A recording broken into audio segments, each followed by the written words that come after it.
Smart जुगरे समस्तक हाथ में रही स्मार्टफोन। ए स्मार्टफोन रो व्यवहार जेतिकी बढ़ुची अनेक समय रे एहार चार्जिंग को नहीं मध्य सेतिकी समस्या उपजुची। विशेषकर केतेक फोन रे अधिक समय धरी चार्ज रहुनथिबा देखिबाकू मिलिछि। एबे हुए तो आपण को मोबाइल फोन चार्जिंग को नहीं आउ चिंता करिबाकू पड़िबो नाही, कारण पवन रे चार्ज हेबो स्मार्टफोन।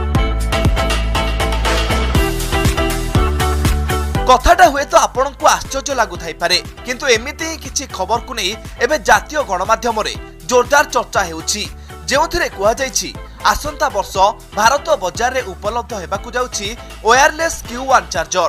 कुआ जाउछि ए चार्जर अन्य चार्जर ठारू संपूर्ण अलग अटे। ए चार्जर 2020 मसिया सुधा बाजार रे उपलब्ध हेबो बोली कुआ जाउछि।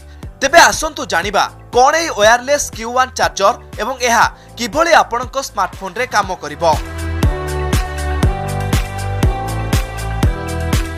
Q1 चार्जर अन्य चार्जर अपेक्षा खूब कम शक्ति व्यवहार करिवो, किंतु स्मार्टफोन ए Q1 चार्जर को स्पर्श करिवो नाही।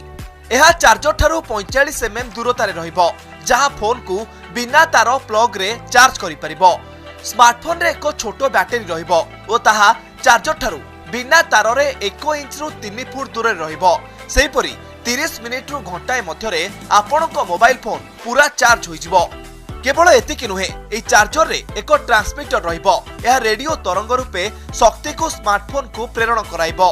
एई टेक्नोलोजी रे स्मार्टफोन रे एक वाटअप रिसीवर रहिबो, जहा सही रेडियो तरंग को पुणे डीसी पावर रे रूपांतरित करिबो।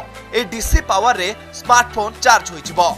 तेबे आउ किछि दिन परे हुए तो आपनक स्मार्टफोन रो चार्जिंग को नहीं आपनक आउ चिंतित हेबाकू पड़िबो नाही, कारण पवन रे स्वल्प समय मध्यरे आपनक स्मार्टफोन पूरा चार्ज होइजिबो।